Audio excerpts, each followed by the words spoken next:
સુરતના પોક્સોના ગુનામાં છેલ્લા 5 મહિનાથી નાસ્તા ફરતા પરણિત આરોપીને કિમ પોલીસે આખરે ઝડપી પાડ્યો છે. સુરતની કિમ પોલીસે બાળ સુરક્ષા અને કાયદો વ્યવસ્થાની દિશામાં એક મોટી સફળતા મેળવી છે. કિમ પોલીસ સ્ટેશનમાં નોંધાયેલા પોક્સો એક્ટ હેઠળના ગંભીર ગુનામાં છેલ્લા 5 મહિનાથી નાસ્તા ફરતા મુખ્ય આરોપી સહિત 2 શખ્સોને પોલીસે બાતમીના આધારે ઝડપી પાડ્યા છે. પોલીસ સૂત્રો પાસેથી મળતી માહિતી અનુસાર આ કેસના મુખ્ય આરોપીએ ફરિયાદીની સગીર વયની દીકરીને બહેલાવી ફોસલાવીને કાયદેસરના વાલીપણામાંથી લગ્ન કરાવી લાલચ આપી ભગાડી ગયો હતો.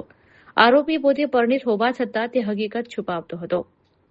એટલું જ નહીં, દીકરી સગીર વયની હોવાનું જાણવા છતાં તેના લગ્ન કરાવી શકાય તે માટે તેના બનાવટી કાગળો અને ખોટો જન્મનો દાખલો તૈયાર કરાવ્યો હતો. આ બનાવટી દસ્તાવેજોના આધારે લગ્નની નોંધણી કરાવીને ગુનો આચર્યા બાદ તે પોલીસ પકડથી દૂર ભાગતો ફરતો હતો.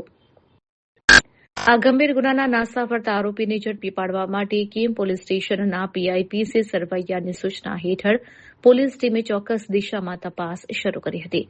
ટેકનિકલ સોર્સ અને હ્યુમન ઇન્ટેલિજન્સની મદદથી પોલીસે મુખ્ય આરોપી દેવેશ ઉર્ફે દેવસર દ્યોતાદીન પાંડે તેમજ તેને ખોટા જન્મનો દાખલો બનાવી આપવામાં મદદ કરનાર સહ આરોપી સંજીત કુમારલાલ બહાદુર યાદવને દબોચી લીધા છે. પોલીસે આ બંને આરોપીઓ વિરુદ્ધ કાયદેસરની કાર્યવાહી હાથ ધરીને જેલ ભેગા કરવાની કાર્યવાહી હાથ ધરી છે.